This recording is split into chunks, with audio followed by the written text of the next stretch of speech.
Fala pessoal, aqui quem fala é o Vini, sejam bem-vindos a mais um vídeo. E nesse vídeo eu vou falar sobre Jon Jones e Holly Holm, vou falar também sobre Henry Cejudo, sobre Werdum e também Sean O'Malley. Então tem bastante coisa pra falar, então vamos lá de forma bem rápida. Começando por Jon Jones, ele postou um vídeo no Instagram dele, o vídeo tem 9 minutos, então eu não vou colocar aqui o vídeo inteiro, é óbvio, eu vou colocar só uma parte de destaque que eu queria mostrar pra vocês, assistir com vocês, que é a Holly Holm fazendo ali uma brincadeira com o Steve O do Jackass, né, aquele ator do Jackass, enfim, quem acompanha, quem já assistiu os filmes do Jackass deve saber o que é, mas basicamente quem não conhece, quem não faz ideia, é aqueles caras que gostam de se machucar para gerar entretenimento para você. Resumindo bastante, é mais ou menos isso. Então, eu vou pegar aqui, vou assistir junto com vocês, deixa eu só achar o pedaço exato aqui, vou colocar o fone e a gente vai assistir junto o que deu aí essa brincadeira entre Holly Holm e Steve O. Vamos lá. Over the double leg, Steve. Take it down, Steve. Double leg. Oh. Yes. That is epic. Was he the easiest pony to ever face? Probably. I mean, she's scared. Close.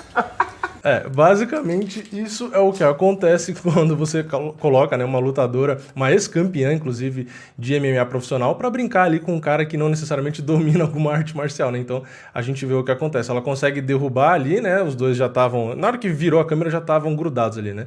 Mas derrubou, conseguiu ali prender o braço esquerdo dele ali com a perna, né? Fez meio que um crucifixo e ali fingir algumas cotoveladas que, se fosse numa luta mesmo, seria tudo na cara dele, então machucaria bastante, né? Então é engraçado, né? Porque às vezes quem nunca teve oportunidade, né, de treinar com um atleta profissional não tem noção, né? Você acha que você brincar com seu amigo ou com, sei lá, com qualquer outra pessoa ali, mas uma brincadeira, não um sparring em si, você acha que é a mesma coisa que com um atleta profissional? Não é. Os caras profissionais realmente têm uma força absurda, uma resistência, um gás, é realmente surpreendente. E eu falo isso justamente porque já tive algumas experiências dessas e realmente tem alguns caras que parece que não é humano, né? Você, às vezes até fazendo com outros alunos ali do seu nível, e você fazer com um cara que é profissional, um cara que é campeão, realmente é bem diferente, né? Realmente a gente percebe como os caras são atletas, realmente atletas de altíssimo nível, né? Então eu queria mostrar pra vocês essa curiosidade. O Jon Jones cascou o bico, né? Isso porque não foi com o Jon Jones a brincadeira, foi com a Holly Holm, né?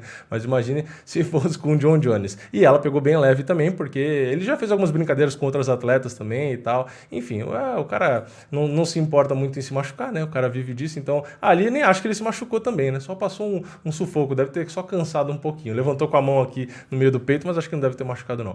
E vamos para a próxima notícia. Na verdade, essa anterior não foi uma notícia, né? Mais uma curiosidade que eu vi no Instagram dele e quis mostrar aqui. Mas o próximo sim é uma notícia, né, do Henry Cejudo. E na verdade eu queria só destacar aqui um tweet que ele deu, né? Uma declaração que ele deu ali nas redes sociais. E ele acabou falando sobre o Volkanovski, que é o atual campeão peso-pena, que inclusive já tem luta marcada contra o Max Holloway. Então a gente não sabe se ele continua como cinturão, né? Como campeão ou não. Mas o Henry Cejudo já tá aposentado, né? Mas tá meio que ali, tipo o McGregor, sabe a aposentadoria estilo McGregor, que se tiver oportunidade ele volta? Então, esse tá mais ou menos assim.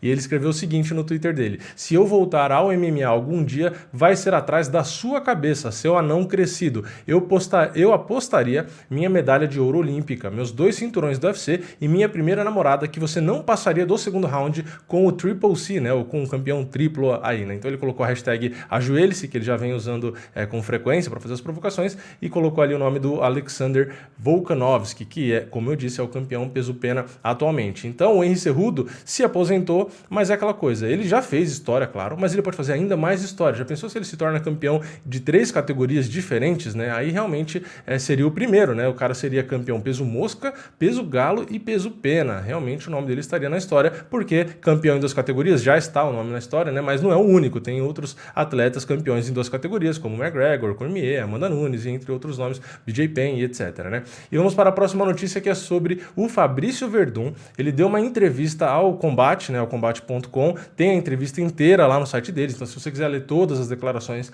é só ir lá e dar uma olhada. Eu não vou ler todas as declarações aqui porque é muita coisa, então é muito mais fácil você ir lá, mas eu separei aqui um trecho específico que é sobre a próxima luta dele, que é com o Alexander Gustafsson, que não é o outro Alexander, né, não é o Volkanovski, é o Gustafsson, que já lutou com o Jon Jones 2 vezes, inclusive, agora vai estrear nos pesos pesados. Então é só essa declaração que eu quero dar destaque aqui, mas como eu disse, a notícia completa tá lá no site do Canal Combate para você ler todo o resto, né?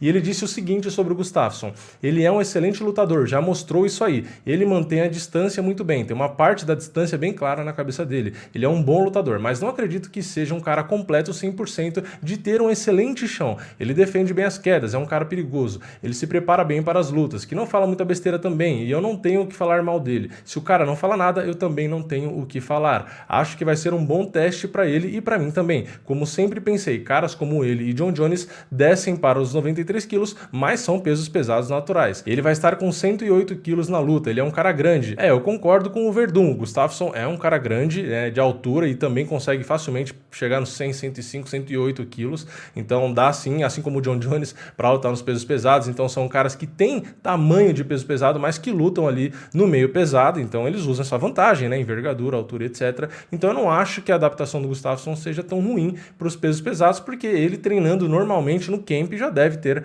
ali mais de 100 quilos, então acho que dá para fazer a luta ali, mas realmente é diferente, o cara tá acostumado com os caras do meio pesado, né? Tudo bem, lutou com o John Jones, que é grande e tal, sim, mas é diferente de você pegar um cara como o Verdun, que além de ter a altura do John Jones, 1,93 m, ele é um cara que tem 110 quilos, um pouco menos, às vezes um pouco mais, então é bem diferente do que lutar com o John Jones, que quando recupera o peso, luta ali com 102, 103, 104, então tem um pouco de diferença e a gente vai ver o que vai acontecer. Eu acho uma luta interessante, Eu nunca imaginei que a gente veria Gustafsson contra Verdun, Então realmente é uma luta que desperta um pouco de curiosidade e eu espero sinceramente que o Verdun volte bem, porque a última performance dele não foi muito boa. Aliás, ele falou sobre ela na entrevista, então, como eu disse, se você quiser ler essas outras partes aí, onde ele fala dessa luta dele, da última, que ele não foi bem e tal, tem lá também. Então, eu espero que ele volte bem, que ele não se canse como ele se cansou na última luta, e eu espero que o Gustafsson também volte bem, porque o cara estava aposentado e agora está no momento de pandemia, então não dá para saber se ele está treinando o suficiente, se ele está em casa, se está com a equipe, enfim, provavelmente não está no mesmo nível de camp que ele faria fora da pandemia. Então, eu espero que os dois estejam bem, porque também assistir uma luta onde os dois estão cansados e despreparados, aí também não tem muita graça, E vamos para a próxima e última notícia, que é uma notícia rápida sobre o Sean O'Malley, Teve uma entrevista que o Dana White deu a um podcast gringo que chama The Showmozone, Não sei como que pronuncia o nome, mas enfim, foi um podcast gringo, e ele acabou falando ali sobre o Sean O'Malley, na verdade, sobre a possibilidade do O'Malley enfrentar o Cody Garbrandt, que é um grande nome, o ex-campeão ali da categoria peso galo, e o Dana White disse, não vou ler a declaração dele aqui inteira, mas basicamente ele disse que ele precisa de mais algumas lutas para poder enfrentar o Cody Garbrandt. E eu concordo com ele, apesar do hype, que o Sean O'Malley tá aí, realmente um cara bom, com bons nocautes, está invicto, etc.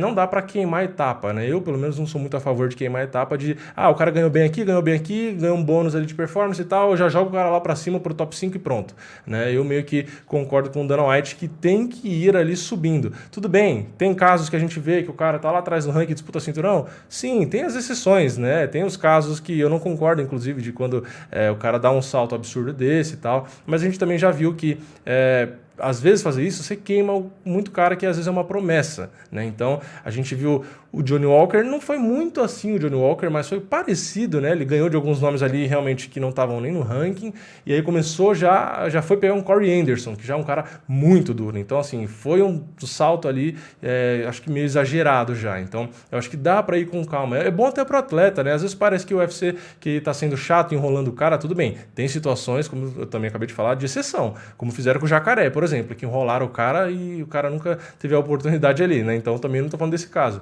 Mas eu concordo com essa segurada um pouco, Dá algumas lutas ali, vai subindo degrau a degrau, Não tenta pular 5 degraus de uma vez. Vai um, depois vai outro, depois vai outro. Então o Sean O'Malley é um cara novo, ele pode fazer mais umas 2 lutas ali até chegar num Cody Garbrandt. Porque se ele pega mais 1 ou 2 lutas com um cara menos qualificado que o Garbrandt, mas domina do jeito que ele dominou, nocauteia do jeito que ele nocauteou, aí o UFC começa a ficar sem o que fazer, Não tem muita saída. Então começa a dar caras mais difíceis. Mas eu acho que você pular de um cara nível, vamos supor, 2 para um cara nível 9, eu acho que já é exagero. Então, dá um cara nível 4 ali, um nível 6 ali, pode até dando uns pulinhos, mas vai na manha, né? Não muda de uma coisa para outra de forma radical, porque aí o Sean O'Malley, vamos supor, contra o Cody Garbrandt, dá esse salto, do nada, marcam ele contra o Cody Garbrandt, aí ele vai e é derrotado. Aí pronto, você pegou um cara que você estava construindo, um cara que traria audiência, tá construindo uma base de fãs e tal, você tá preparando o cara e você pega e joga o cara no lixo, porque muita gente, quando vê um cara perdendo, às vezes já desconsidera o cara, né? Então, o Sean O'Malley, que é um cara que é uma promessa e tem muita gente, ele tá se consolidando aí, tem canal no YouTube, faz streaming jogando e etc. E você pode pegar esse cara e tirar o brilho dele se ele, vamos supor, fosse nocauteado pelo Cody. Então, eu concordo com esse processo de ir aos poucos, mas, de novo, não concordo com a enrolação como já fizeram com outros caras. Então, eu não sou nem pro lado de que acho que você tem que dar um salto absurdo e nem do lado que você tem que enrolar o cara. Eu acho que você tem que ir ali colocando um ou outro nome pro cara ir escalando, né? Mas não necessariamente tão rápido, né? Nem um extremo de ser rápido, de um dia para o outro pegar o top, e nem também enrolar o cara e nunca deixar o cara disputar. Então, eu acho que ele pode ir aos poucos. Então, sei lá, dá um top 15, depois já dá um top 10 ali, aí sobe mais um pouco, enfim, eu acho que é mais ou menos isso. Eu acho que realmente dá o Cody Garbrandt pro Sean O'Malley, não que o Sean O'Malley não possa vencer o Cody, tá? Na minha opinião, ele pode sim vencer, não duvido, mas eu acho que é demais. Acho que mais uma luta, pelo menos, mais uma, no máximo duas ali, na minha opinião já tá bom. Não sei o que o Dana White vai decidir, mas enfim, qual é a sua opinião? Você acha que o Sean O'Malley já tem que pegar o Cody Garbrandt logo de cara, ou você acha que realmente tem que ter mais uma ou duas lutas? Enfim, se quiser comentar sobre a notícia do Verdun, do Henry Cejudo, ou mesmo da Holly Holm lá com o Steve O, comenta tudo aqui embaixo. Não esquece de deixar o seu like nesse vídeo se você gostou. Não esquece de se inscrever, ativar o sininho, assim você não perde nenhum vídeo novo, tudo aquilo que eu sempre falo, bababá. Mas é isso. Eu vejo vocês na próxima. É nóis. Valeu. Falou!